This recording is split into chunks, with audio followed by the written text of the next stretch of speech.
fuck my booty hole. This is this the second BLP? Did we ever do one of these? This is the third one. Third? This is the third we one. We did 2 of these fucking things? We did 2 of these. One of them was about Mass Effect. No, the second one was about how you were like, yo, I don't want to pre-order. And then immediately after that, you pre-ordered the fucking... I pre-ordered Andromeda so hard, and I regret it so hard. It was Andromeda, and you also pre-ordered the shit out of that Fallout 3, or not Fallout 3, that Fallout Super Bundle where you got the nuke and all that. Oh yeah, I pre-ordered that super hard. That was worth it. That's it. Like, mainly right now I'm using it to hold my records up, but still fucking worth it. No, it's super cool because it's the fucking mini nuke and it's got all the games in it. It's rad.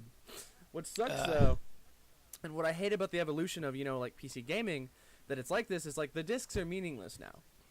Because I popped those discs in and installed it through Steam, but I could have easily just been like, I have a code here that says I own these games now. And it's like, so the discs are useless. Because I used to keep... well, if you want to give the disc to a friend or something or sell it... Well, no, I can't do that. Because with PC games, after you use a disc once, it's like using a confirmation code. Once you use the disc to install the game and the confirmation code, it doesn't work. Because when you put the game in, or the disc in... That's fucking stupid. That's how PC games work. They're not like the Xbox. I've never used a disc... I've only ever used old disc games and never had confirmation. Like I swear to God, I have the first ever fucking Tycoon mall game ever created. Tycoon? Not like the literal Patient Zero game, but the first ever Tycoon, because the Tycoon games, I think they started out with the mall stuff, right? And I have the first ever Tycoon mall thing, whatever, game on a disc, and that you can put into any fucking computer and play immediately. Well, yeah. I didn't know modern games were so retarded. Well, it's not just modern. Like, even back in the 90s and early 2000s. Oh. This is an old fucking game, so... Yeah, like... There's no, like... Like, how it works, or how it used to work to my knowledge, like, back in the age of, like, Max Payne and Hitman, Codename 47, and Quake.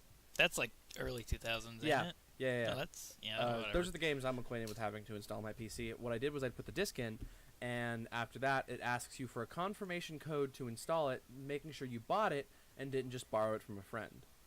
Which is also the same thing that, like, you can't, which is confusing. So it's like copy protection, basically. Yeah, and it's confusing because consoles don't do that anymore. I mean, or they never did. You just put the disc in and it installs it on your console, and now you just need the disc to pop in and play. With a computer, you need the disc and the confirmation code. And so without the confirmation code, the disc is useless. And if you try using confirmation code you've already used, it's not going to work. And then there's Pirate Bay. Yeah, and then and what's weird is I don't think it runs purely on internet because I've installed games before without having internet. But anyway, so the thing about discs now, like, not only are they already useless, so you can't rent PC games, you can't let your friends borrow PC games, but now it's shit like Steam and Origin and... Steam Share you can. Well, yeah, with Steam Share, but, like, I'm talking about, like, the physical discs. You can't fucking use them. Yeah, they mean nothing now, because, like, when I put the discs in my computer, I put in Fallout 1 to play it, and it was like, okay, now installing the whole Fallout quadrilogy. I was like, what the fuck? All 4 of them? Really all of them. Every fucking Fallout game. There's a developer in there somewhere, too. He's just hanging out in the disc form. By the way, I started playing Tactics, and I'm not a fan of it. I don't know why. No, I mean, I love it because... stupid. It's the worst. Yeah, I don't like it. I'm like, this is dumb. Think about Fallout 1 and 2, and how, like, it's a super badass, like, open world, point and click, fuck shit up, strategy. It's not real time. What's it called? It's like fucking... It's turn-based, turn-based combat. And it's super fucking fun. And then you have Fallout Tactics, which is like, all this fun, like, RPG, exploring the world elements that you had? Yeah, fuck that! Just the turn-based shit. Just the turn-based shit. This fucking StarCraft Fallout Edition. Eat my ass. Signed Bethesda. Basically, I played it. I was like, okay, I did the tutorial. I'm like, this is kind of stupid. You have to set up, because it was a weird version of turn-based mixed with real-time strategy, because it was like, it felt like a puzzle game in the tutorial, because it's like, dumb.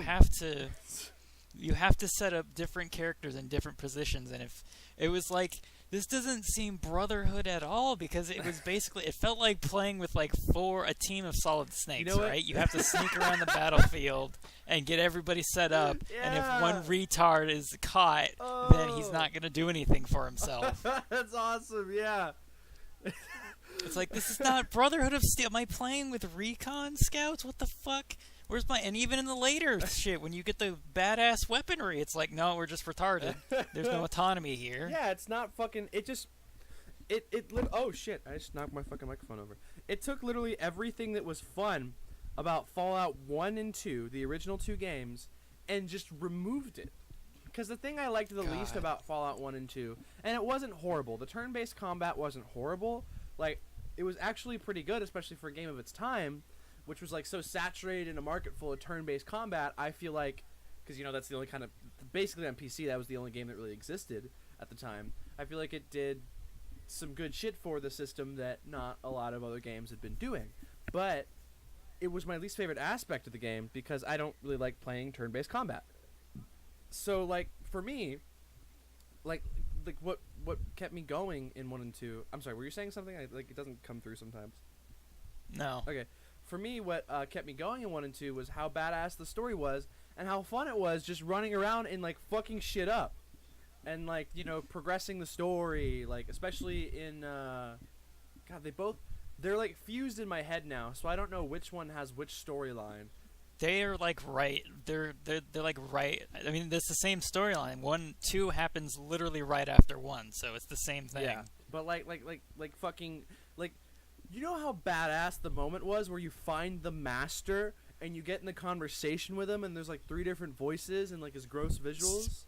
Speaking of conversations with him, have you seen that video? I know you love it. Speech checks when you're dumb as shit. Yeah, you love it low intelligence. awesome. Have you seen the video of the master's low intelligence conversation? Yeah, it's the greatest thing on the planet just Earth. Fucking a minute and a half. He's like, I don't think you understand a single thing I'm saying, and you're like, grunt, and he's like, okay. All right, bye. Well, no, what I'm saying is fuck it. What I was saying is like that's what kept me playing 1 and 2, not the turn-based combat. So when a game like fucking Fallout Tactics come out and it's all just turn-based combat, it's like, what the fuck is this?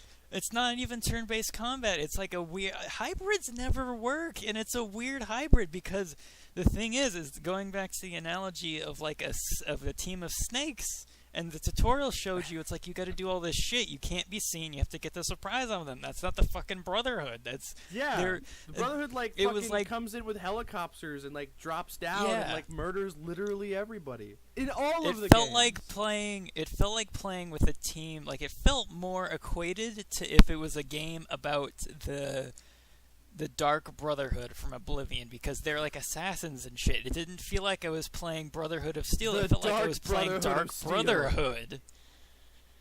Because you have to sneak around. That's literally one of the tutorials. When there's a tutorial mission, I don't know if you remember. It's like there's the guys in the little thing. You have one guy pop up and be a distraction, and you have the other guy sneak around. And then there's the first mission. It's like you gotta sneak around. I mean, you could go in there guns a-blazing, but everybody's gonna fucking die because they don't have any autonomy. So you literally have to play Metal Gear Solid to complete the game. It's so fucking stupid. Yeah, I played like max 4 or 5 minutes of it, and I was like, this is fucking dumb. I don't want to play this. Yeah, it's like, it's turn-based elements in real time, which never works because... You can't have that. Like, you just can't do that. Real-time strategy, the way it works is it's an ever-evolving dynamic environment, and that doesn't work for turn-based for obvious reasons. Because it's fucking turn-based combat. Like, and if you don't have the characters having autonomy, like in real-time strategy, if an enemy comes up to them and starts jiggling their balls, and you're not paying attention or quick enough, they die. Yeah. That's why turn-based combat is the way it is, so that so you can keep track of what's going on with all your characters. And like you put that in real time, and they don't have autonomy because they're not supposed to. And fucking real-time strategy and Command and Conquer, my favorite game of all time in the Command and Conquer series is Red Alert 3. If there's a command you can give called an attack move, and soldiers on their own, if they're defending a location, will attack by themselves. But if you give them an attack move, they have autonomy now. They can attack shit on the way to the objective. They're not fucking stupid. And if they're just sitting somewhere, they'll defend themselves. That doesn't happen in tactics. if you tell a guy not to be aggressive, if you don't have him being smart on purpose, or if you're not controlling him, he will sit there and get raped, and it's so frustrating. Yeah, he's just just sit there like, gotta wait for the command. Until then, I guess I'm just gonna let this guy shoot me or whatever. Yeah, and it's so stupid. It's the fucking dumbest. It is the fucking dumbest. It's the worst, and I couldn't take it. I was like, why? And I like the spin they got on it. They're like, it didn't make any sense canonically, but it was like, you know what? I'll give it a chance, because the story is you're a bunch of wastelanders that were taken in by the Brotherhood. So you're not even Brotherhood. You're just kind of wastelanders that turn into Brotherhood. Why is it called Fallout Tactics Brotherhood? Because I don't know. They don't. I think Tactics was just so ass that they don't even acknowledge. But Bethesda doesn't. They don't do what other game series do. They don't write shit out of the canon like Resident Evil does or anything like that. Yeah. They just ignore it. They ignore lore breaking shit. They just ignore Tactics exists, and they fucking started ignoring that Fallout or not. They started ignoring that Fallout New Vegas's Brotherhood of Steel exists. Like, they'll acknowledge that it exists, but they don't give a fuck about anything that happened in that chapter. Because in the Fallout Brotherhood of Steel in New Vegas, they were so ass. Like, they had completely... They just ignore it! Like, what I like about the Brotherhood of Steel in New Vegas is it's very, well, it makes sense, you know, because the Brotherhood is, like, this badass, like, they're swinging their dicks around, they're awesome. And there's different factions around the U.S. And then you get to the one in New Vegas, which, by the way, I think canonically is supposed to be the group that, like, splintered away from the Brotherhood but didn't stop calling themselves Brotherhood. You know, kind of. Like, they're not outcasts. Well, no, they're not outcasts. But you know how the Brotherhood is different in different parts of the U.S. Like in the they meet. It's like Elijah's in the Southwest, fault. they're more like how they are in 4, where they're like very isolationist and they're like, "Ew, peasant wastelander."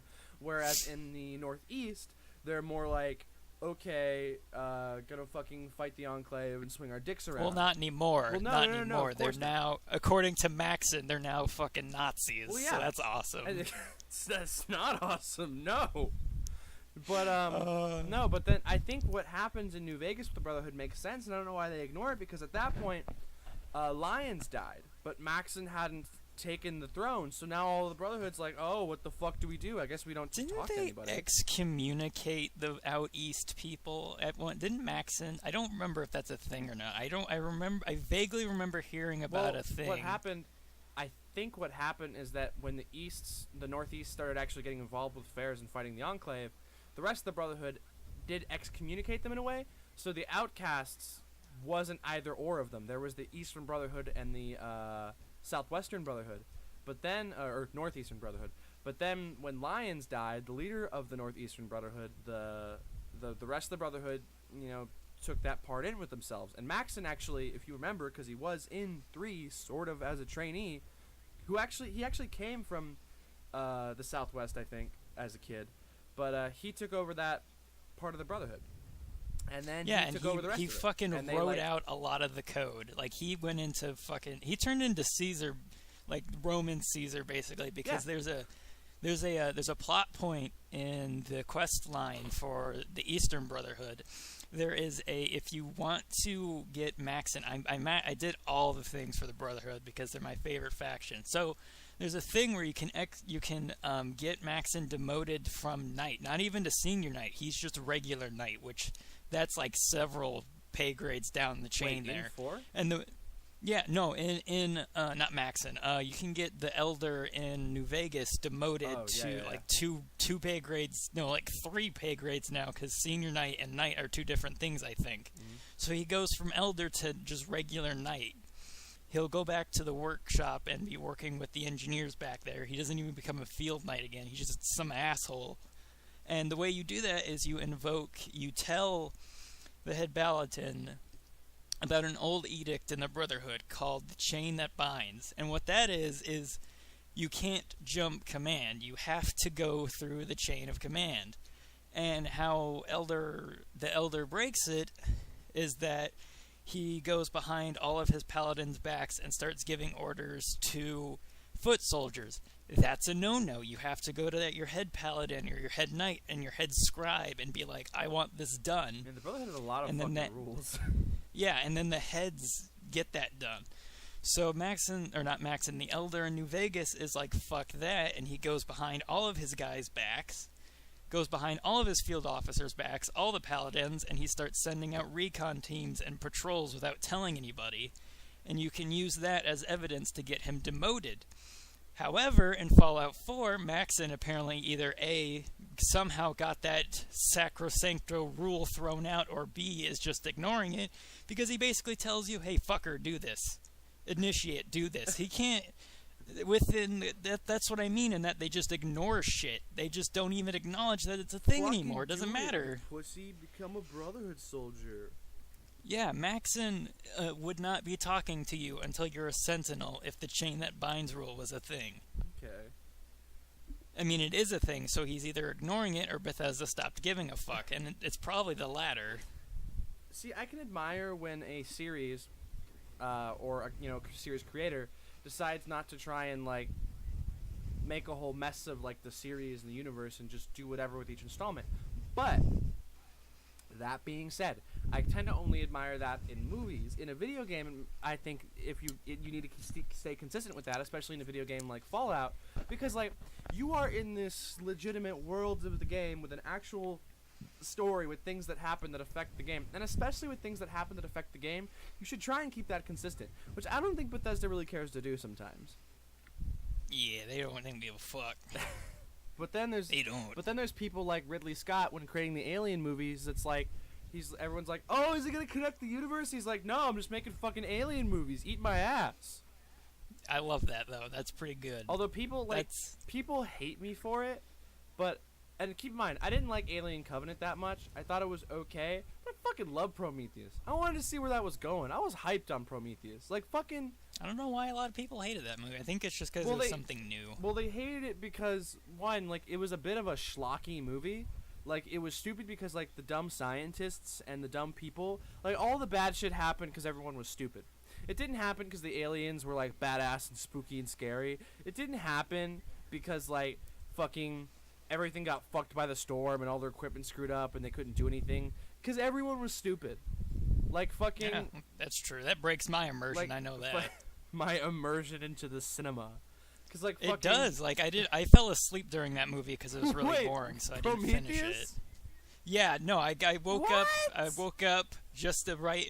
Like the scene I saw, I got bored. I'm like, this is fucking. I'm just done. I fell asleep, and I wake up like a few scenes right before that one really dumb running scene where the lady's running away from the thing. Oh and yeah, her. She doesn't fucking dodge it. Why didn't you just run to the left? And then I went back to bed and. I went back to sleep in the living room, and the next time I would wake up is when my mom was waking me up during the credits. She's like, "It's like midnight." How could you fall asleep during Prometheus though? It's so hype. Because it was boring. No, it's fucking hype. I fucking love it. I was so bored to tears with how everybody was being stupid. Well, no, it was stupid, but that's why it was awesome. Not to mention, like, come on, dude, Michael Fassbender fucking carried that movie. He was awesome. But no, I don't know. I was just like, I've seen all this before. I don't give a shit. What I was trying to say was that, like, everything bad that happened in that movie could have been avoided. They didn't need to take off their fucking helmets and the fucking O-ring base. Fucking, what's his name, didn't need to get all face up close to that weird worm thing and get, like, fucked in the face by it. None of the shit that happened needed to happen. And that's what I didn't like about Alien Covenant either. The only reason any of them fucked up that bad... And it's because they're stupid. Yeah, like they go into the planet and they're like, oh, the air's breathable. Well, I guess we don't need safety suits. And because they didn't put on any safety suits, they got infected. And everyone got fucked. God, yeah. So the brightest bulbs in the bunch. But, that being said, what I can admire about Ridley Scott, or at least when he was making movies like Prometheus, is he did try and connect them to Alien a little, but he was just trying to make his own films about a certain story.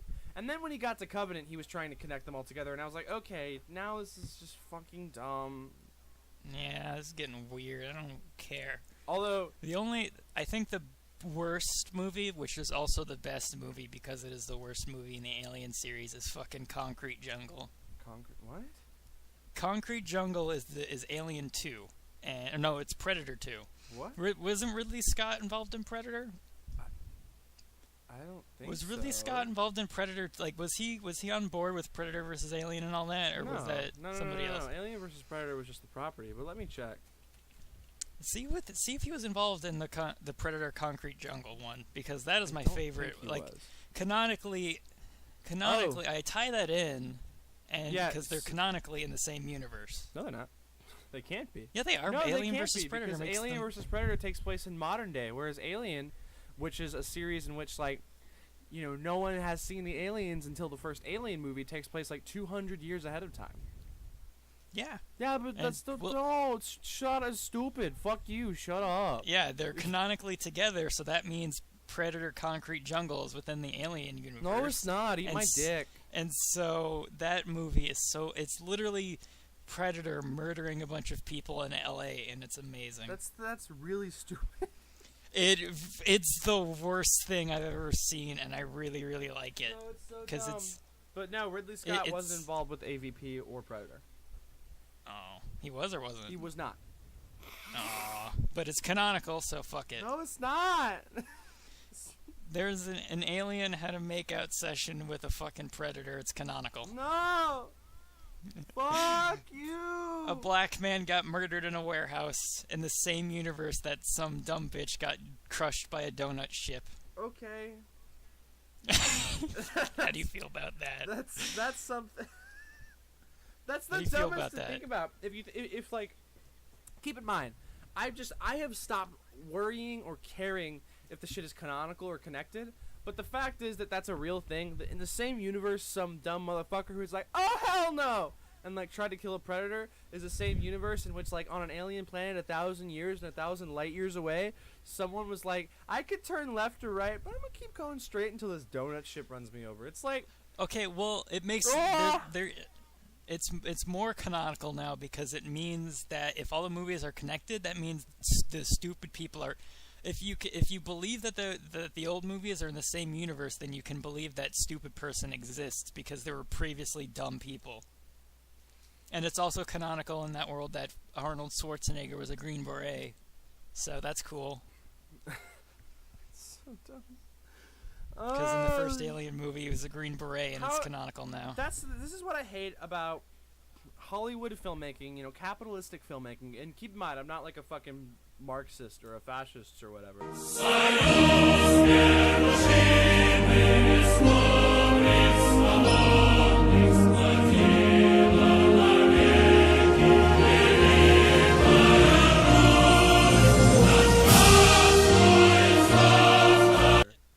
Damn right I'm playing the commie music over you saying that.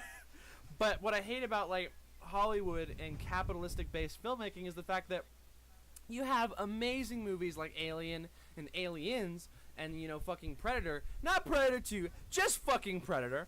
And then and then following them you have, like, fucking Predator 2 and then a movie like Alien 3 and fucking that one Alien movie that was written by fucking that one nerd who wrote Avengers and fucking Joss Wheaton's, but Joss Wheaton. But then I'm putting Joss Wheaton on a Wheaton's box now. And then you have like Alien versus Predator, which is just a dumb schlocky movie based on a really cool comic book series. It's like you have all these just like shitty film decisions made based on like, okay, what's gonna give us the money to make our dicks bigger and make more movies? And it's like, no, stop it, fucking the Weinstein Warner Lionsgate Pictures brothers.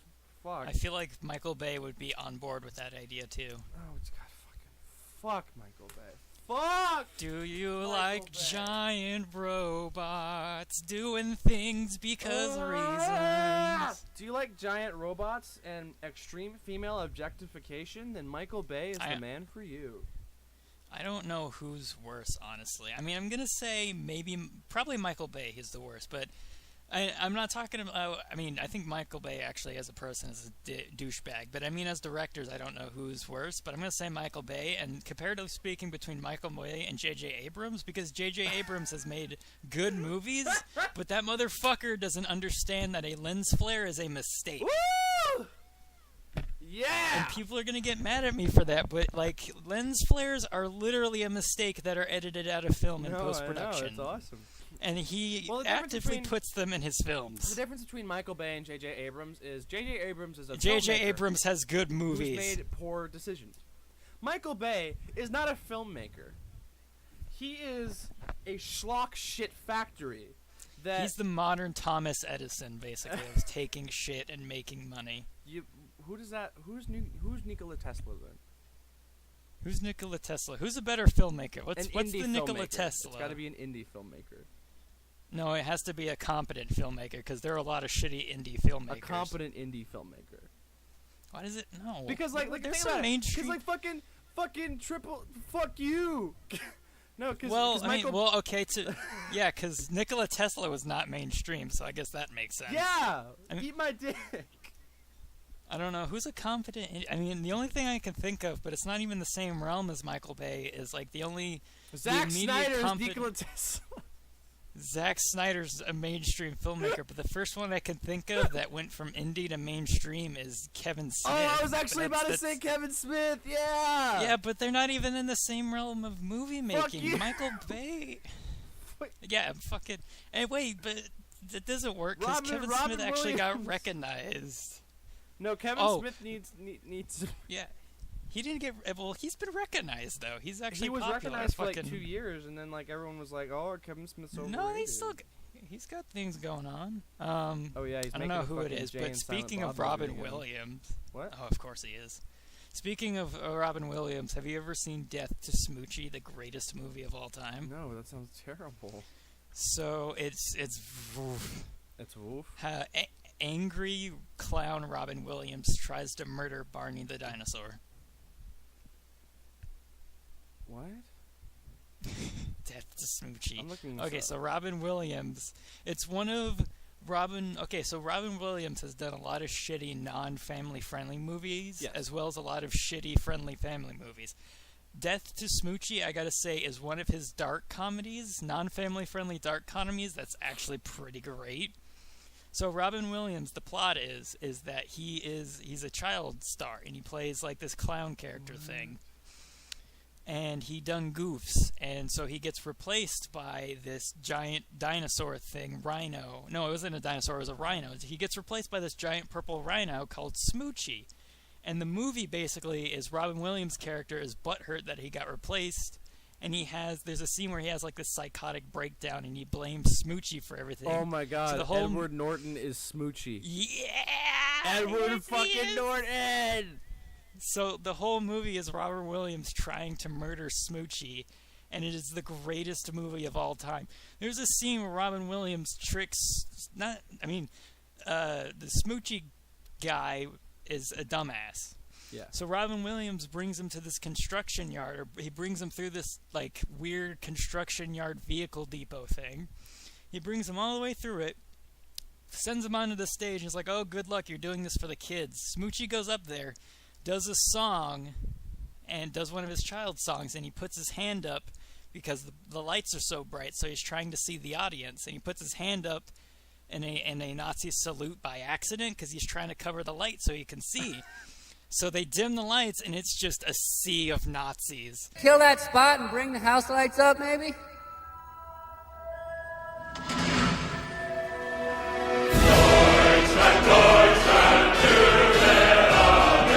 Heil Smoochie!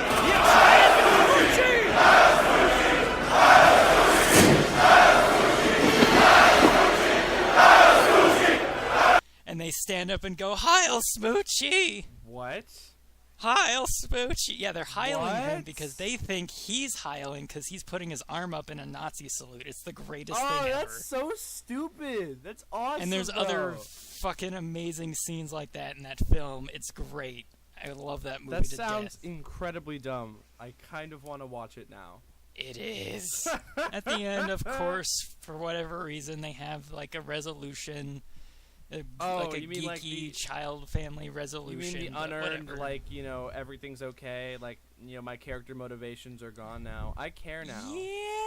Yeah. Fucking Robin Williams kind of gets zapped. No, he doesn't get zapped by God. He gets like He almost dies. He tries to light himself on fire in one scene. He has like this weird speech that makes no sense, and he's about to light himself on fire, and then Smoochie shows up to be like, "Yo, I'm cool."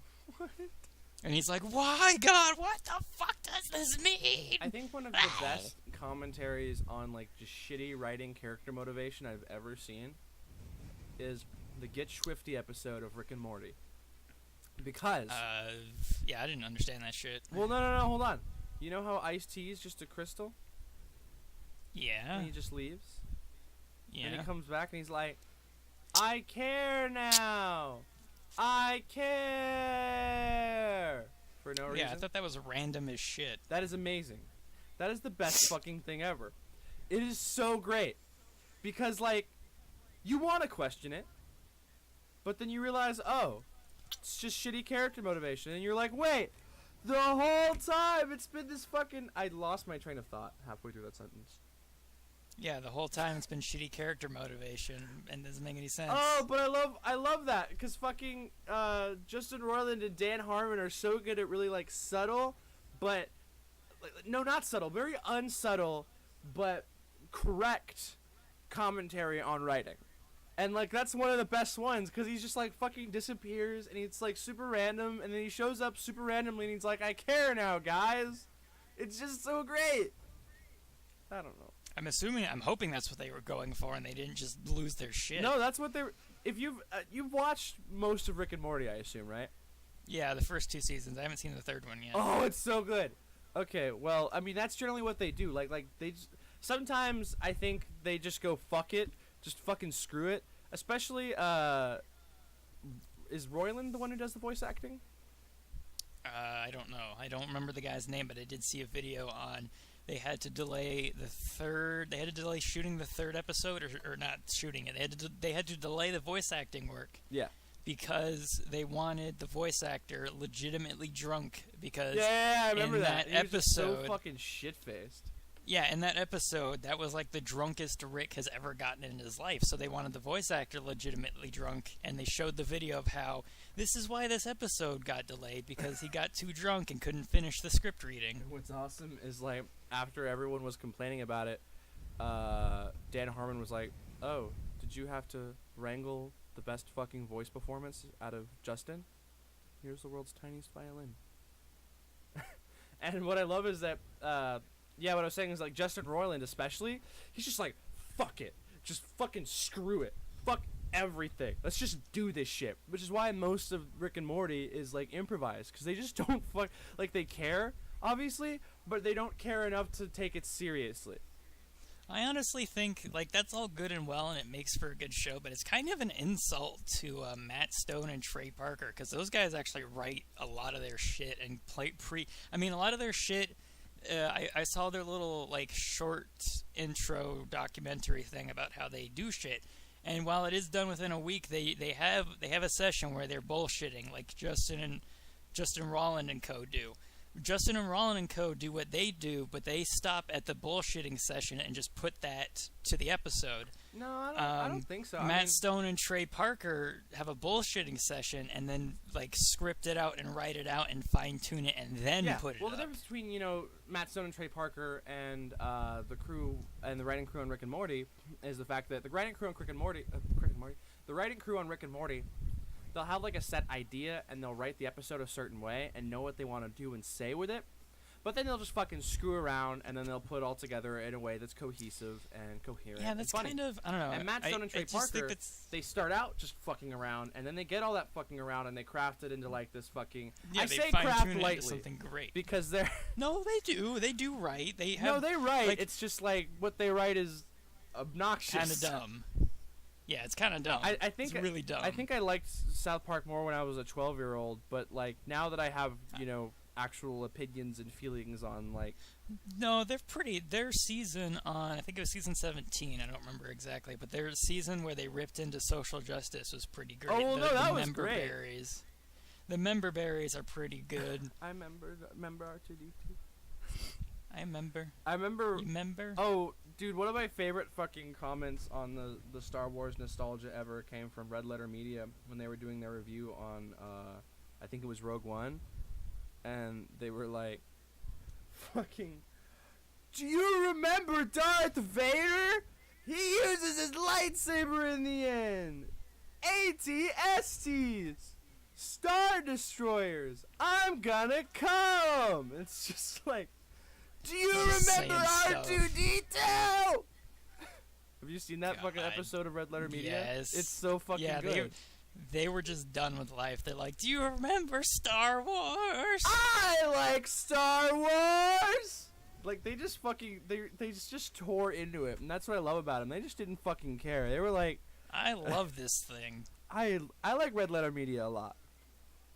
Because what they care about, they don't care about nostalgia or fucking, like, sequels or whatever. They just care about whether it's a good fucking movie. Like, is this a film?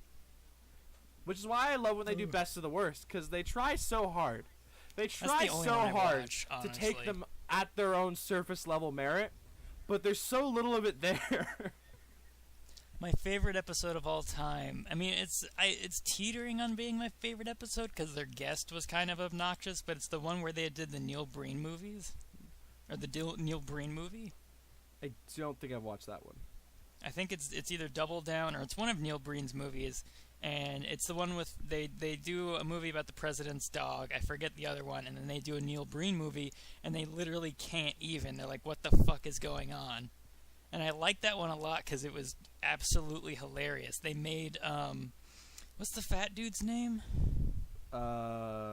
Rich Evans.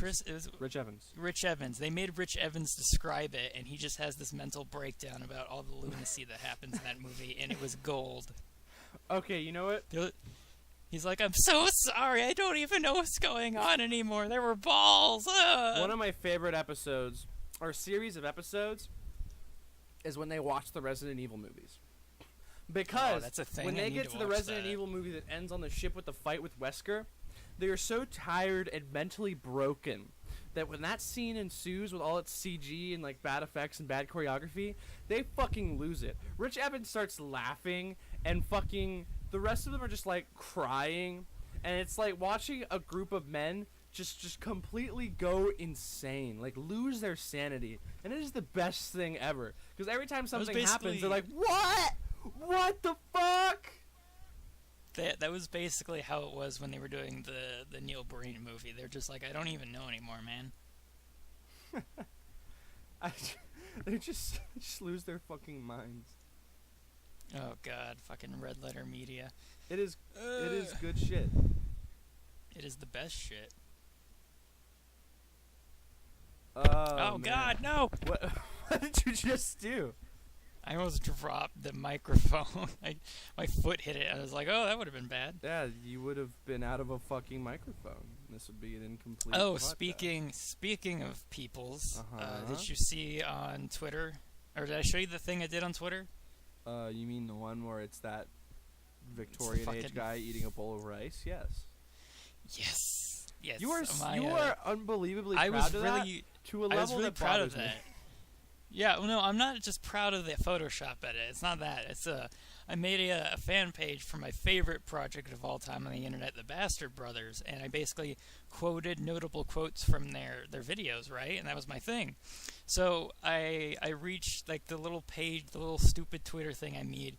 The people from the project actually, or one of them actually follows me and eventually tagged the account, and I almost lost my shit. And he tagged me in an inside joke from one of their episodes, and I'm like, oh god, I gotta do something. So one of their jokes involves a bowl of rice and Leonardo da Vinci. The old dude is Leonardo da Vinci on an Asian woman's body holding a bowl of rice.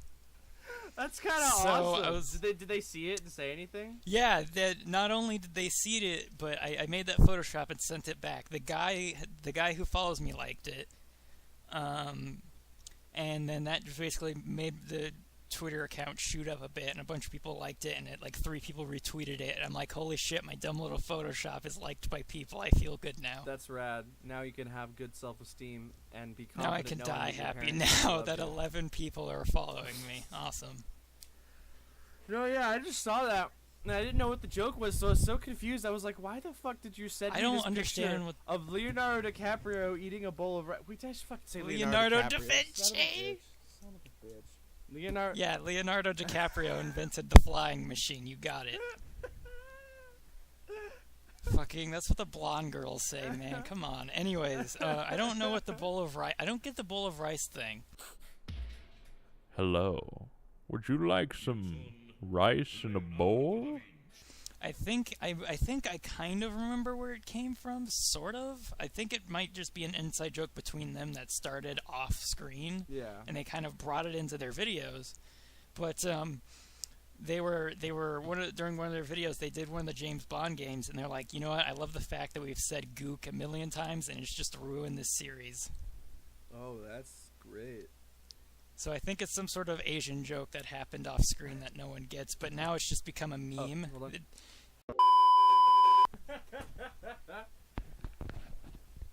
I'm back. Yeah, that was my favorite thing. That now I made the meme. I am a meme. I'm a meme creator. I did it. I did the thing. You are the meme. I am the meme. Dave, by the way, is a literal meme. Like he's one of the memes now. He was in the bathtub and he popped his head out of the water kind of and sent it to his friend, like just as a joke. And she made him into a meme, and it says, "I heard you was talking shit," and it's just this dude popping out of the water. It's great. Heard you was talking shit. Yeah, because it's just the upper part of his head popping out of the water, looking at you like with intense look. And she added in the white meme text, "I heard you was talking shit," and it's great. So he is a physical meme now. Oh boy, that's when you know you've reached the pinnacle of living. Like at that point, that's when you stop. That's when you're done. Because you've done all you need to do at that point. You've been immortalized. I'm just glad I'm not a meme, because I feel like my meme would be pretty bad. Your meme would be like a psycho killer or something. Probably. Hide your kids. Hide your wife. LOL. 2007. Wait, is that really what that's from? Ray William Johnson. Doing your mom.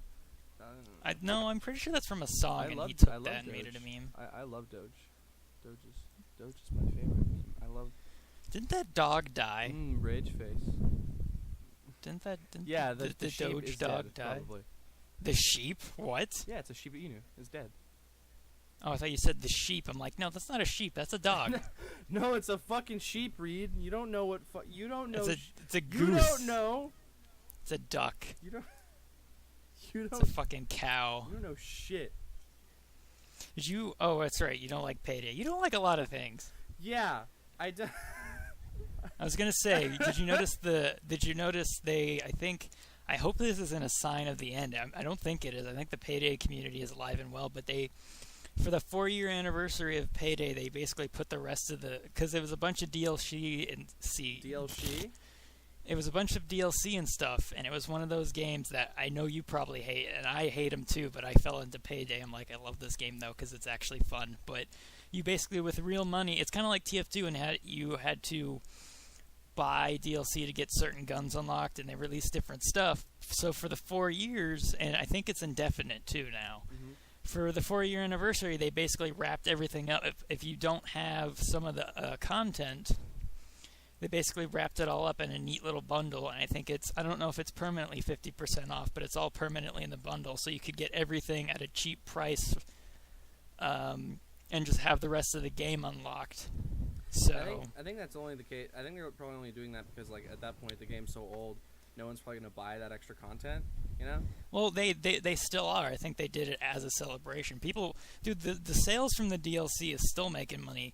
I think their biggest, or at least one. I don't know if it's their biggest, but one of their biggest. Well, how can that things was the still be goats. buying that game and the game's content? Dude, they just got another collaboration because it's a fun game. It's a really fun game. How many people would have to consistently keep joining the community for them to continue to make money off of that? Wouldn't it? They have they've had a steady flow of players for literally 4 years straight. That is crazy.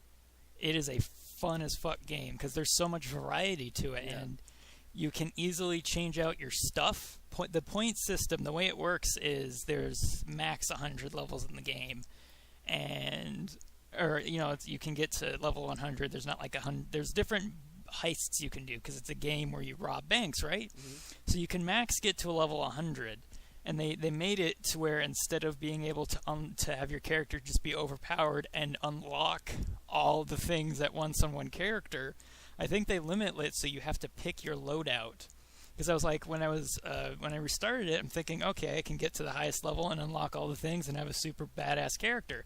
That's not how it works. You can reset your skill trees and customize it to whatever you want. So what they want you to do, or what's implied, is that you get together with your friends and you figure out who's doing what. What skills should you pick? So you reset your tree and you pick whatever skills you're going to be using for that mission. Hold on, I gotta check something. The skill tree's not permanent. It's great. Hey, I gotta check something. What are you checking? My recorder's being weird. Hold on, I gotta stop it. Just pause for a second. Pick that bubble, ace it, and then go completely to another, skill thing. Like I could go to Fugitive, pull up the 3 trees, and pick a bubble. It's so cool. You could have all sorts of kind of bubbles, all sorts of kind of skills. It's great. It's one of those games. It's so customizable. You have different masks, different guns. It's great. That's I mean, that's interesting. It doesn't sound bad. Like, I definitely don't hate Payday, I guess. It's just like, for me, in general in video games, I don't like a lot of multiplayer games or games that involve consistently working with teams. Not because I'm a bad team player, per se. You could always solo it, which is always fun. I've been soloing a few heists because public games are AIDS. Well, it's one of those games where, like, it feels like, to me anyway, Payday would be one of those games where if you play it solo, it wouldn't be as fun. You wouldn't get the full experience. No, it's actually a really fun experience alone because it's harder. Because it's a team-based game. The heist I've been doing is a community heist that I think was made by fans and was actually made officially part of the game, which is really cool. The community is kind of cancerous to an extent, but the modder community, like the creators, can be cancerous. Yeah, but the creators that actually add content get it initiated into the game if it's good enough. Like the art gallery heist is a community heist that was created by the community. The devs did their tweaks to get it into the game, but it was basically made by fans of the game, which is really cool. And that's the heist I've been doing. You can do every heist in the game by yourself or with a team, but it's harder by yourself because you are limited on your amount of skills. You can't, as I said, you can only have X amount of skills because you only have X amount of points. Once you max that out at level 100, you have that amount of skill points to invest into the little bubbles, and that's it. So you don't have, like, an average heist. You would want somebody who has a bunch of electronical skills. You would want somebody who's good with, stealth or dealing with cameras. There's just a variety of things that's really hard to go over in, like, a 1-minute time span. Well, that's what I'm but thinking. basically... Well, that's why I'm thinking that if you play that alone, you'd be missing out on a good amount of the experience, wouldn't you? No, kinda. You'd be missing out on the multiplayer part, but I've been doing the art gallery by myself, and I go with my tree, which deals with electronics. So basically what I do is and each level there's more than one way, well, not each level, there's some heists that you're railroaded in doing a particular way because that's how the heist works, but with the art gallery heist, it's simple. You have to get into an art gallery and steal the paintings. You can either go loud, or you could go stealth. I stealth it. I get my electronic stuff I use the Ghost. I go to Ghost and get all the electronical EMC stuff ready. And what I do is I go onto the roof, and I climb in I go onto the roof. I scout around because the guards are randomized. So the cameras. It's also dynamic as fuck. No heist is the exact same unless it's. There are a few heists that are the same way from beginning to end, sans the guard randomization, and the steps you have to do. But with art gallery, everything's randomized. Where the paintings you have to get are the guards, the cameras. There's like one static guard, and that's about it. So what I do, I go up, I see where all the guards are for that particular scenario, because it is randomized. Then I go down, I break in through the bathroom, I go to the control room, I use my little electronic stuff to get in there, I kill that guard, and I sneak around and grab all the paintings. And that's just my way of how I do it. There's 1,000,001 ways to do that by yourself, and there's 1,000,001 ways to do that with a team. So why not just play Dishonored? That's just... Wow. You could just do that. Does Dishonored have that? I've never played Dishonored. Well, I mean, so I don't know. It doesn't have... You have never played Dishonored? No. Never. Oh, boy, dude. You'd fucking love Dishonored. It's like... It's similar to that in the fact that, like, it's one of those games that prides itself on its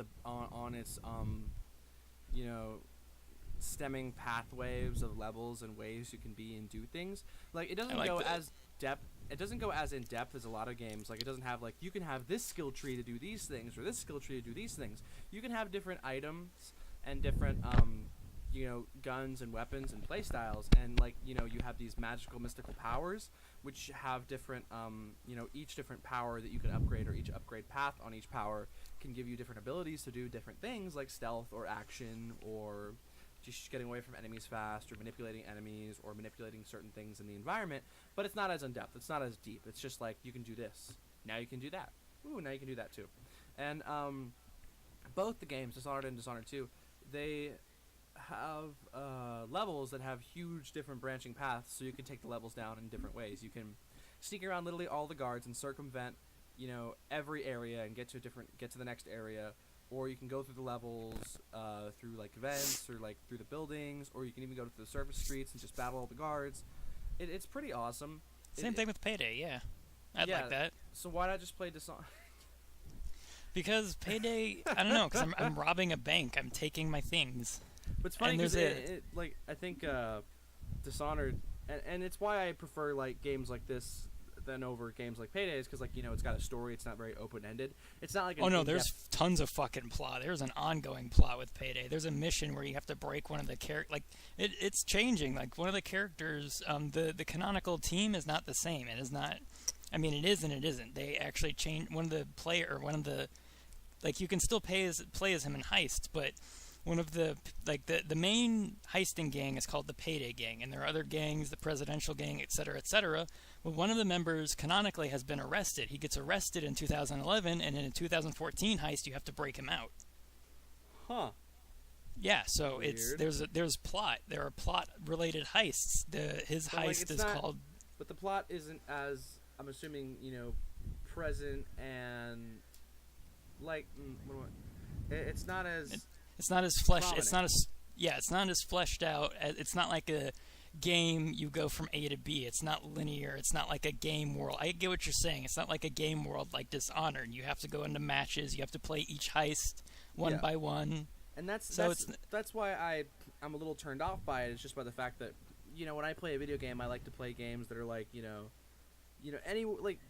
games that are together. They're not broken up into like lobbies, and you don't have to like do everything bit by bit. You want it all together in one go. Yeah, I just want like a solid, cohesive game, which is why that's not Payday at all. I mean, it is like it's plot wise, but you would have to finish the heist each and heist then is go to the next one. Yeah, it's like a different little section, and Yeah, you have to literally get out. It's like that stupid thing in the original Assassin's Creed where you have to get out of the Animus. It's that game breaking. It's kind of like that. Yeah, and for me, when I'm playing a video game, I guess I kind of want it to be all together. I will. Yeah. There are exceptions I've made, like Portal, whereas it is a cohesive game. Assassin's Creed. Or Assassin's Creed, yeah, where it is a cohesive game, but it has different broken down sections here and there. Especially with Assassin's Creed, that's the biggest exception I've made, because I did like the sections where you were outside of the Animus. But that's because I didn't. That was lame. Fuck you. That's because it was dumb. No, I was like, I wasn't. don't care so about cool. patient dickhead. I don't well, no, it's not about care. the patient. It's about how you go back in time, and then it's this fucking Which you're still doesn't 20 years ago, and you're not 20 years, 200 years ago, and you fucking shit up, and then you go to the modern world. More than 200 years ago. Way more. Fucking Dude, the first game takes place during that is way more than 200 years ago. That's oof. No, I know. I'm yeah, that's fucking America was founded 200 years ago. You got to go way farther back than that, man. Oh yeah, but Assassin's Creed 3 is the best Assassin's Creed game. So Someone's gonna stab you in the comments for that.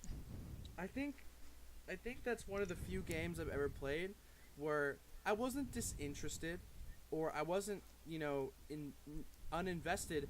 I was straight up fucking bored. I'm glad they fucking gave up on the fucking stupid memory shit, and they changed it to where you can just access anybody's memory anytime just because fuck you. No, because it doesn't make any sense, because fucking his bloodline, I think they changed it because they made it canonical. Shut up, it's science. No, it's not science, because they made Desmond's... access ancestors' memories. Fuck you. No, you don't know because anything. they made Desmond's bloodline disconnect physiology-wise. One of his ancestors gets adopted. You don't know, so... Yeah, so that means what? one of... It's so the still next his bloodline... memory. It's not even biologically connected, and the ancestor of the new assassin that you start playing as, his ancestors aren't assassins. He is the start of the assassin line for that bloodline. Bite an So asshole. you literally don't biologically connect to Altair anymore, or as No, or shut up. yeah, and for that reason they're like, yeah, you know what, you don't connect this shit anymore. Fuck it. You don't know. It's science. It's Science. How do it's you memory fucking science. It's different than regular science. memory science that can't literally function because you're not But it's memory physiologically science. That's how it connected to works. people. You know. But you're not physiologically connected to the bloodline anymore if someone's adopted. You don't know though. Shut up. You're not No, physiologically connected. It's fucking memory The science. bloodline is broken. Fuck you. Yeah, their established science doesn't work when the bloodline's disconnected. No. If someone's adopted, they're not. They didn't come out of the Yes, same it vagina. is. That's not how adoption works. No, dude, You don't but take it's your memory blood- science. You can be adopted and it's still transferred through the years. That's not how they established Yeah, it. it They is. established it that fucking Desmond through his blood physiology and brain, because he was related to Altair, that was their established science. Because he is related to Altair, that's why he can go back through his ancestors' memories, not his adopted ancestors' memories, his Shut ancestors' up, it's memory memories. science though. Yeah, memory science that they threw out the window because they realized it doesn't No, it work when makes someone's sense still. adopted. No, because like adopted memories. Just the memories were adopted too. Fuck you. Yeah, and that you're basically acting like the writer team that wanted to keep things connected. No, You're like- shut up.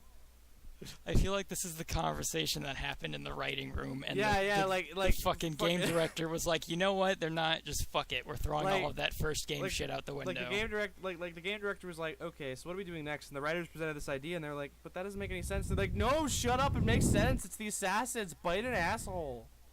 Basically, yeah, because No, but I liked the outside the anime story because for me, I was like, it was really captivating to go back in time, and then back in time.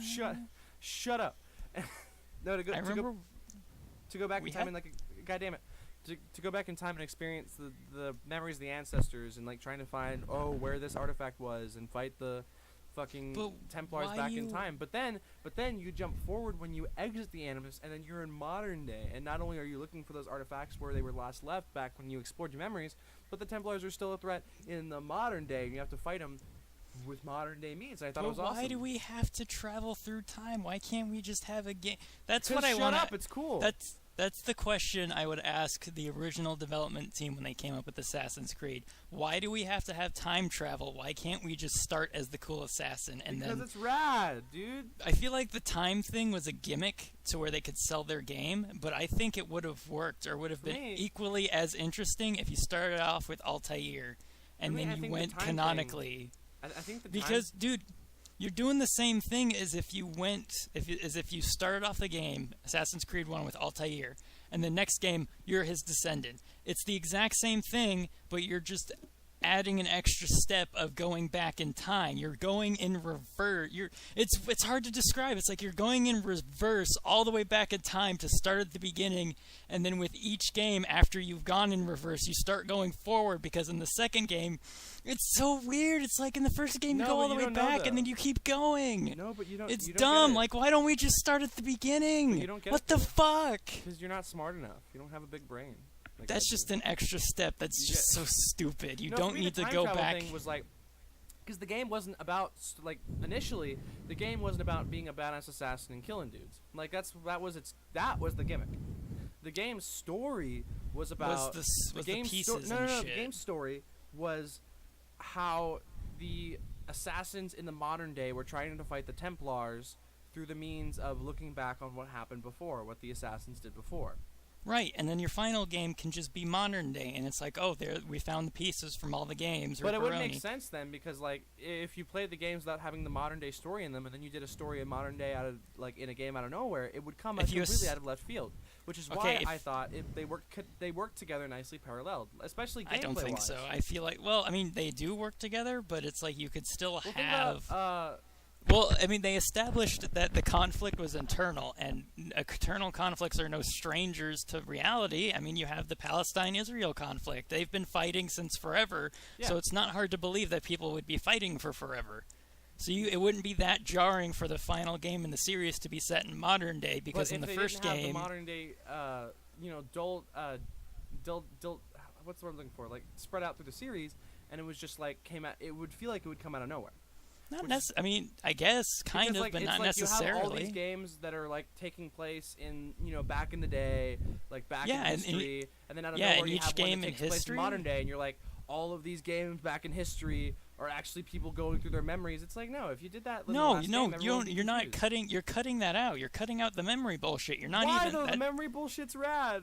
No, like you're not getting it. The memory bullshit doesn't exist. I'm saying you start at the beginning. We start with Altair. And it's been established, like the crusade of the modern day people is not any different than the past people. It's like the past people weren't doing other shit. They eventually go to, we need to find the pieces. That's the whole reason they go back in time in the first place is because their ancestors share the same crusade. So if the crusade for that is objective 1, fight the Templars. Objective 2, find the shit. If that stays consistent through every single game, then it's not that jarring if we go to modern day. And guess what? Their fucking crusade is fight the Templars, find the shit. That's the whole reason they're going back through the memories, is because their objective is the exact same as the ancestors. You're not going to go back in time to an ancestor that's doing something completely fucking different than what your objective is. Well, I think the reason they go back in time to those ancestors is because eventually they do run into the objective. Like, they know important and valuable information, you know? Yeah, they have the same idea. They just don't know what the fuck's going on. But you don't have to have that plot line. You don't have to, we don't know where the shit is. You could just write in, here's how we figure out where the shit is. They could hire some guy, some fucking Nathan Drake motherfucker to go find the pieces for them, and then modern day shit takes place. They don't have to be clueless. You can write in them being clued in. Yeah, but okay, look. I think we can both agree on one thing. Penis? The Assassin's Creed movie with Michael Fassbender was the best thing ever. I didn't see it, but okay. It's amazing. It is the best piece of cinema. It is the best video game movie adaptation. Is it? Adapts the story. No, it's fucking terrible. I've never seen it, so I don't know. It's the worst. Is it? I need to watch it then. It's so bad. It is so fucking bad. Like, the whole time we need to find the thing. I audibly said like 20 times, "What? What the fuck?" So I bet like, you were a fan. Someone actually like told me to stop because I bet you were a fan of the Prince of Persia movie then. That exists. I think I need a moment to go cry. About how you're... So, for those who don't know, Prince of Persia is one of his fucking... It's his childhood baby, and they made a movie. They made a really, really bad movie. They made an extraordinarily bad Prince of Persia movie. There are two major disappointments from my childhood involving two major properties that I loved. Assassin's Creed and Prince of Persia. No. Assassin's Creed was recently. I mean childhood, like being a small bean. The fucking movie for Avatar: The Last Airbender and the Prince of Persia movie. Those two things scarred me for life and gave me this distrust for cinema and adaptation of any kind of media to movie for the rest of my life. Any adaptation I ever see coming out now, I don't trust it. I don't trust it. People don't understand that just because artistic liberty exists doesn't mean people are going to like it. Like, I don't understand why film directors who take artistic liberty, I don't understand why they don't understand why everybody's pissed off. Because you're making a bad version of their favorite thing. Like, the defense is, well, you're ignorant. You just don't like change. It's like, no, people are fine with change if you make it good change. Yeah, you can't just do whatever you... I mean, you can, but you shouldn't do whatever you want with someone's favorite thing and expect them to like it. You should treat their favorite thing with respect. With a lot of adaptations is someone either doesn't care enough or doesn't know enough. And the fact is, No. Well, either way, yes. you can never perfectly adapt something as huge as, like, say, an entire 3-season series or an entire fucking series of video games. But what I think Resident is Evil. that... What? Well, the third option is that they also do whatever they want, which is the main problem. Is that movies are even connected with the games anymore? They're not at all. That's literally a good example of the third option. It's either they don't care, don't know enough, or they want to do their own thing. And doing your own thing is very dangerous because they think they can do their own thing and everybody's going to like it. But that's why I don't like the Silent Hill movies, because they didn't treat the source material with respect. That's the number one thing. No. You can't That's say the number. that. No, hold on. That's the number one thing. No, hold on. Silent Hill Revelation did not treat the source material with respect. But you At all. cannot deny that the first one not only had the utmost respect for the source material, but adapted it nearly perfectly. Not even close.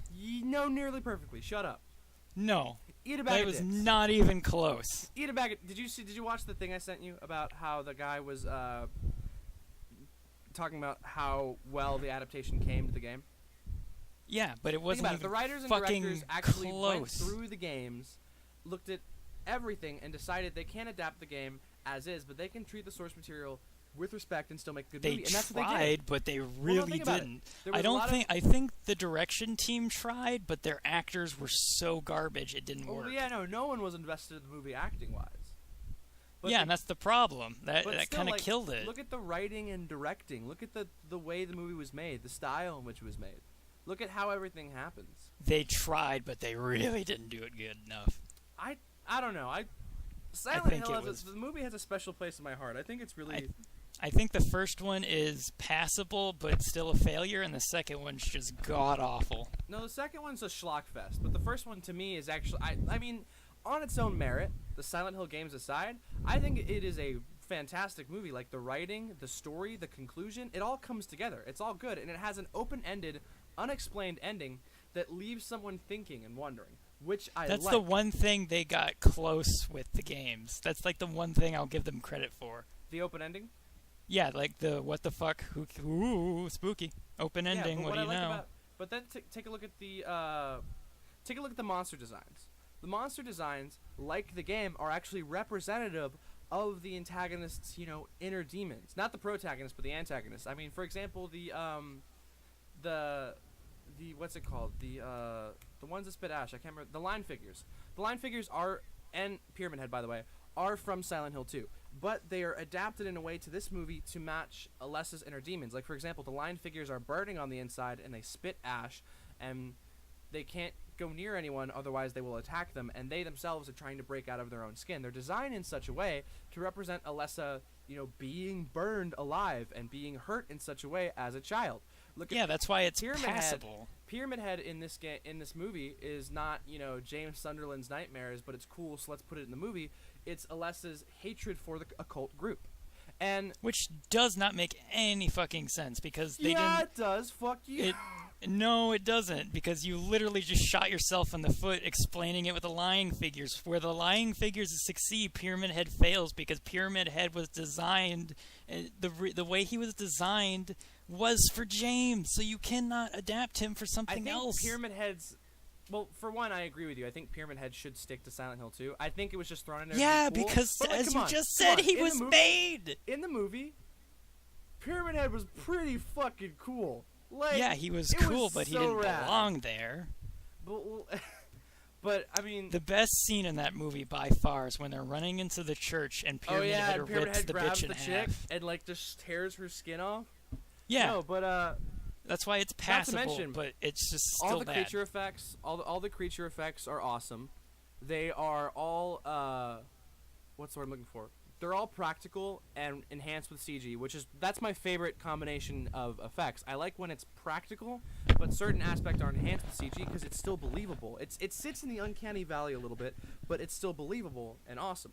And then, between the regular Silent Hill world, the Purgatory Fog world, and the Nightmare world are perfect. Their transitions toward each other are perfect. Sybil was awesome. Alessa's, not Ew. Alessa, but the main daughter's mother was awesome.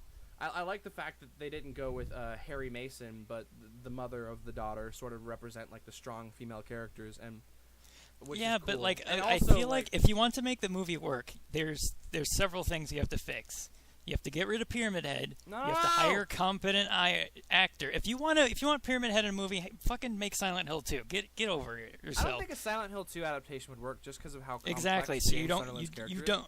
Yeah, Ooh, yeah. But, So you don't get a Pyramid Head then, because like you just fucking said earlier. It's so cool. I want a Pyramid Head too, but if you can't make it work, then you can't. Like, it's better to not have the thing, and it's better to not have the thing and it be good than have the thing and it be dumb. I feel like Silent Hill would work. This is my opinion for a lot of video game adaptations. If you want to adapt them to film in some way, I feel like series work a lot better than movies. Like, look at Netflix, for example. Daredevil movies sucked.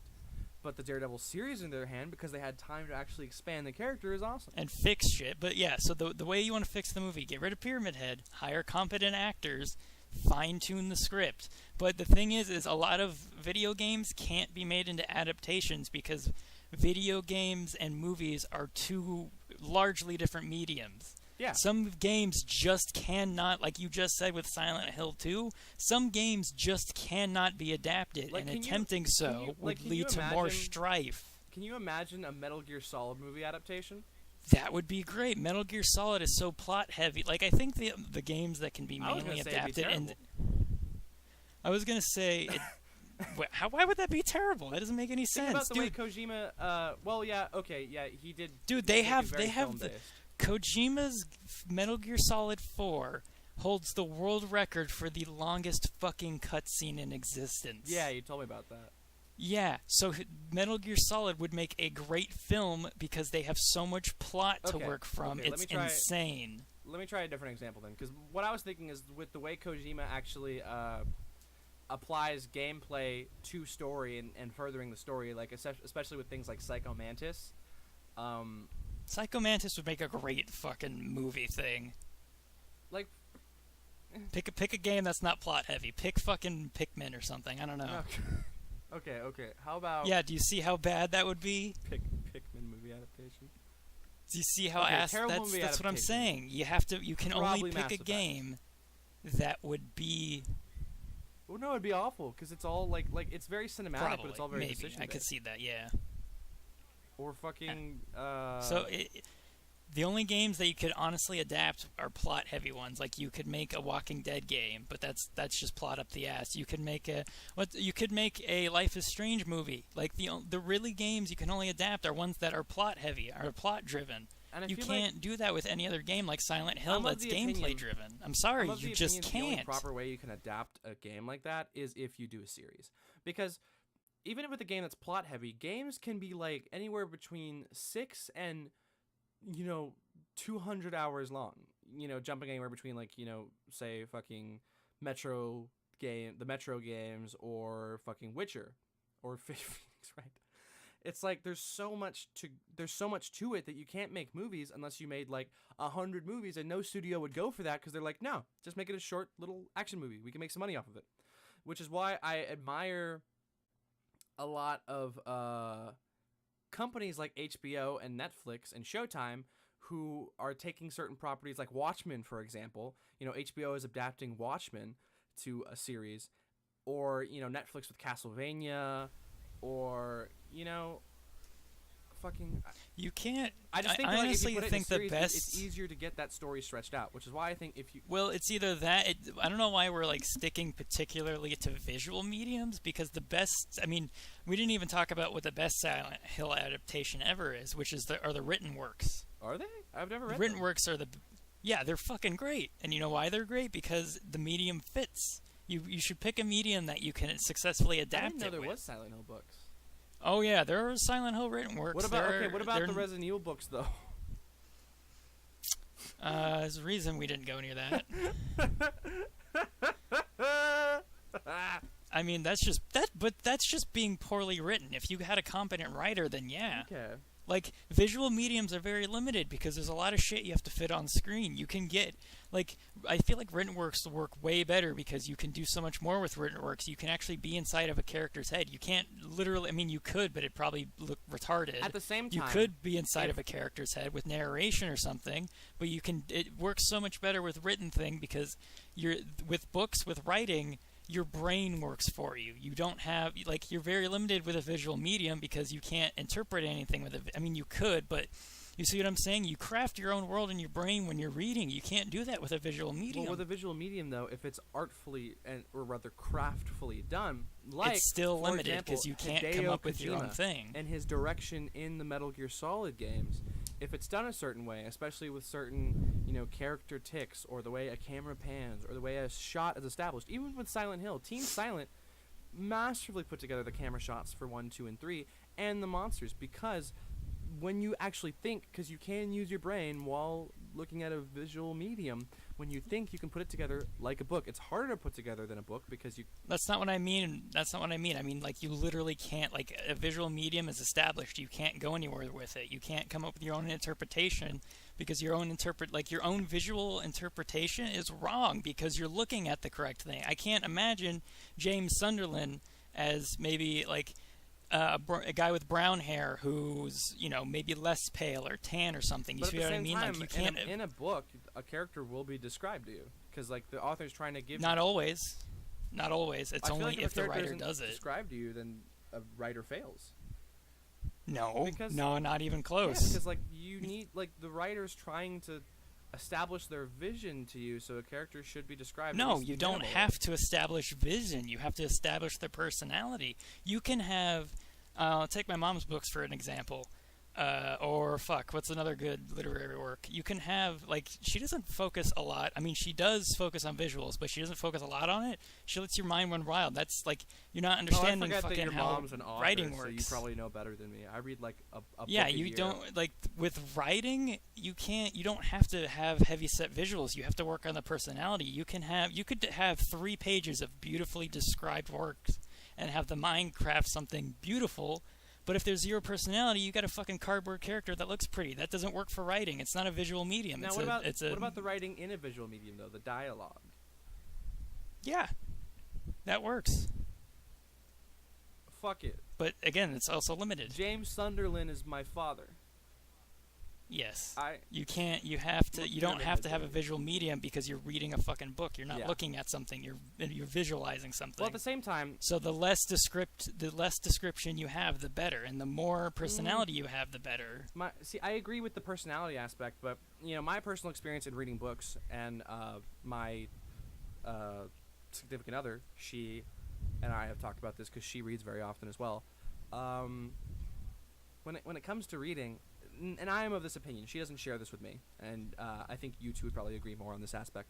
If something isn't described as well to me, at least not from the beginning, I have trouble putting it together. So when I have trouble putting it together, I don't really know what's going on 100% of the time. Like with books like, let's say Sherlock Holmes, the original ones from the early 1900s, or jumping even back to now, there's a book I'm reading right now called Incarceron, which is super awesome. It's about like a living prison.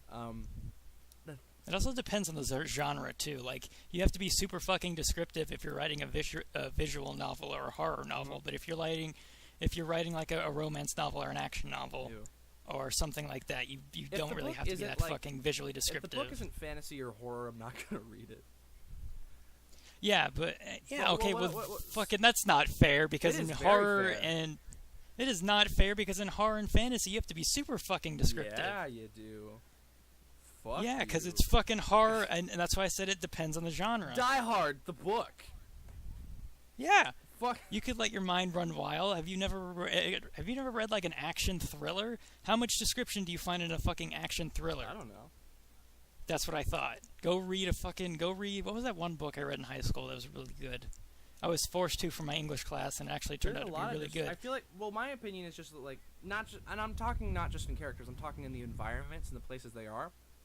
If someone keeps the descriptions minimal, now I don't want like paragraphs and paragraphs and paragraphs of description, because then I'm gonna because you will overload the reader and make them not want to read the book. But if I have if I'm giving a very good idea of the area, like for example, let's take a look at Metro 2033.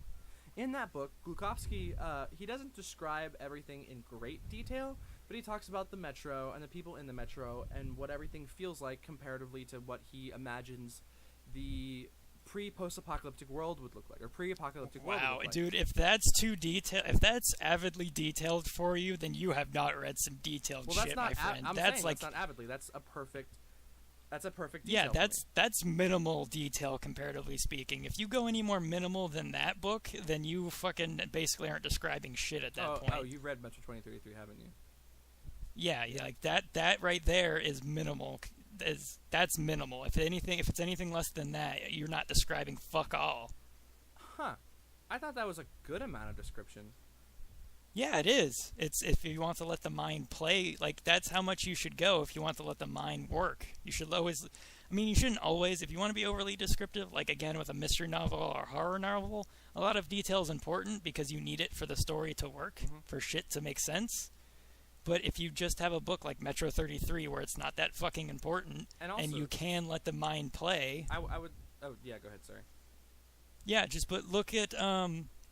another good book that I really like, our book series, is Rendezvous with Rama by R.C. Clarke. Holy shit, is that book series great, and holy shit, is the description minimal.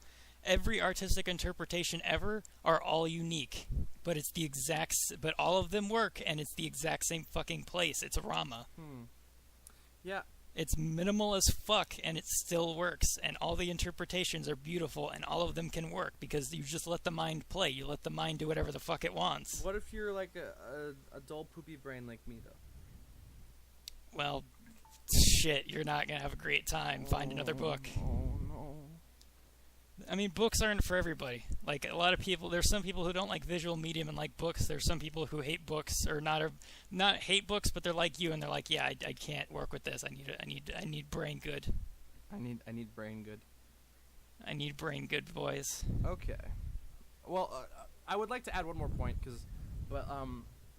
Penis.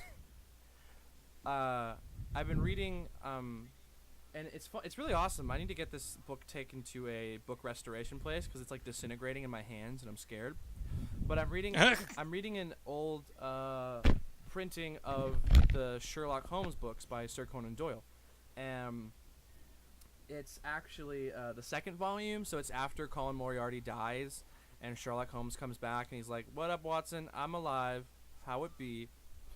What bothers me about this book is the fact that there is so much emphasis on the personality of the characters that I feel like I don't get a good look at the world they're in, or what's going on around them, because Sherlock Holmes, like, and I'm not exaggerating. I'm gonna try not to exaggerate. We'll go on and on and on about how he solved the mystery, about what was going through his mind, how he set everything up.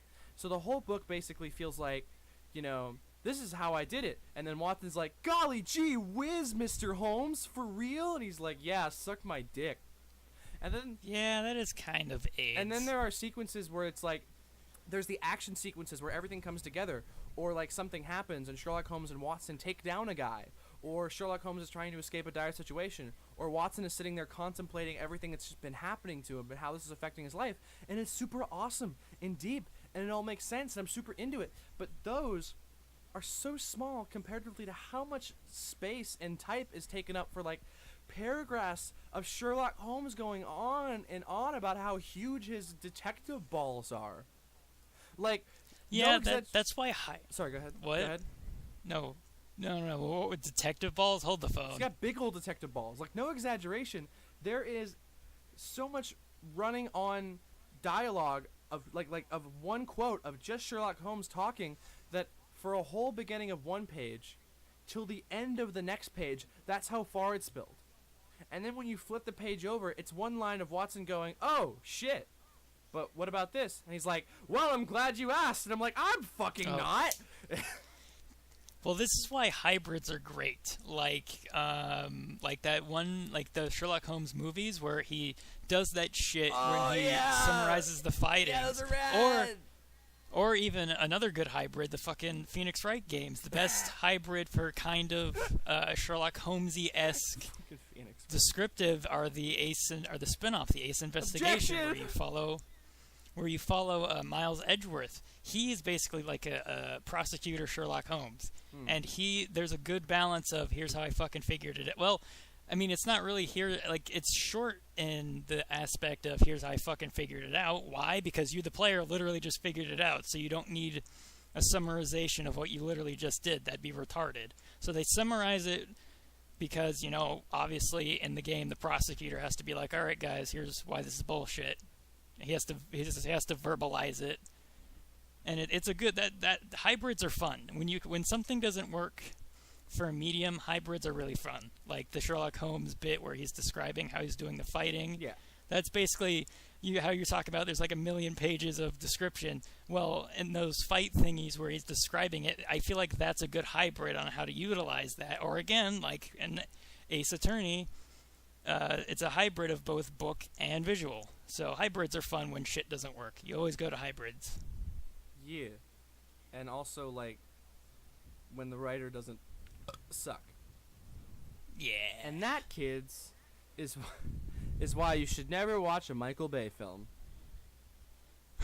Are we looping back to Michael Bay now? Yeah. This is why. This is one big old fuck Michael Bay, the podcast. Fuck Michael Bay, the podcast. Joe, come here a minute. I got a red hot tip for you, Joe. See that guy with the red suspenders driving that car with the bright red fenders. I know he's one of those heavy spenders. Get that communist Joe.